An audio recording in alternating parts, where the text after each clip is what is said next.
The third question, which relates to moral philosophy, is what is the objective of this effort? Scholars have given different answers to this question. One group thinks that it is happiness. Another group is of the opinion that it is perfection. A third regards it to be an obligation for the sake of it. The above quoted verses clearly say that this objective is purification, as a result of which man shall be bestowed with God's eternal kingdom. A little deliberation shows that this answer of the Quran automatically encompasses all the viewpoints of moral scholars just referred to. This is because it is through purification of faith and deeds that a person achieves perfection. True happiness is also achieved through this, and if ever an obligation is discharged without any greed, then it is through this. It is this state of the soul which the Quran calls the contented soul, and gives it glad tidings of being the recipient of the pleasure of God and vice versa. يا أيتها النفس المطمئنة ارجعي إلى ربك راضية مرضية فادخلي في عبادي وادخلي جنتي. O you whose heart remained content with his Lord in times of comfort and distress, return unto your Lord such that he is pleased with you and you are pleased with him. Return and enter among my servants and enter my paradise. Surah number 89, verses 27 to 30. Imam Amin Ehsan Islahi writes, these words are a tribute from God. They shall be addressed to people who shall be congratulated for achieving great success in this affair they had been tested by their Lord. They have returned to their Lord with the achievement that they have proven in good and bad circumstances that they were content with the will of their Lord, and at the same time they have been granted the coveted status of being the favored ones of the Lord. Just as they have never complained to him at any stage, in the same manner their Lord has not found them below his standards at any stage. They are pleased with him and he is pleased with them. Amin Ehsan Islahi, Tadabbur-e-Quran, Volume 9, page 362. Fundamental principle. إن الله يأمر بالعدل والإحسان وإيتاء ذي القربى وينهى عن الفحشاء والمنكر والبغي يعظكم لعلكم تذكرون. God enjoins you to justice, goodness, and spending on the kindred, and forbids lewdness, evil, and arrogance. He admonishes you that you may take heed. Surah number 16, verse 90. Outlined in these verses is the fundamental principle of the guidance provided by the Quran in this regard. The basis on which man's nature requires of him to adopt good morals and leave bad ones are explained in these verses. These principles of good and evil are in conformity with human nature, and hence they have been acknowledged in divine religions. The 10 commandments of the Torah are based on these, and the Quran too has actually explained them as part of its moral directives. We shall elucidate them here. The first thing which the verse directs is justice or adl.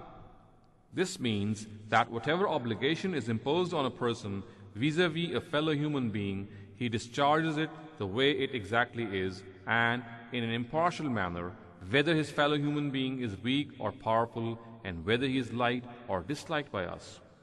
The Quran says, يا أيها الذين آمنوا كونوا قوامين بالقسط شهداء لله ولو على أنفسكم أو الوالدين والأقربين إن يكن غنيا أو فقيرا فالله أولى بهما فلا تتبعوا الهوى أن تعدلوا وإن تلووا أو تعرضوا فإن الله كان بما تعملون خبيرا. Believers, adhere to justice by bearing witness for God, even though it be against yourselves, your parents, or your kinsfolk. If someone is rich or poor, God is worthy that his law be followed for both. So by leaving aside the guidance of God, do not be led by base desires, lest you swerve from the truth, and remember, if you distort what is the truth and what is just, or evade it, God is well aware of all your deeds. At another place the Quran has said, يا أيها الذين آمنوا كونوا قوامين لله شهداء بالقسط ولا يجرمنكم شنآن قوم على أن لا تعدلوا اعدلوا هو أقرب للتقوى وَاتَّقُوا اللَّهَ إِنَّ اللَّهَ خَبِيرٌ بِمَا تَعْمَلُونَ. Believers, be those who adhere to justice by bearing witness for God. Your animosity for some people should not induce you to turn away from justice. Be just. This is nearer to piety. Have fear of God. Indeed, God is well aware of all your deeds. Surah number 5, verse 8. The second thing mentioned in the above verse is goodness or ihsan. It is over and above justice and is the pinnacle of ethics and morality. It means that not only should a right be fulfilled, but that it be fulfilled in a manner that a person is generous and considerate in this regard. A person should give more than what is due on him and should be happy to take what is less than his due. It is this attitude which develops in a society the values of sympathy, compassion, sacrifice, sincerity, gratitude, and magnanimity. It is as a result of these values that life becomes sweet and blessed. The third thing mentioned is spending on the near ones. It is one of the most important corollaries of goodness or ihsan and determines one of its specific forms.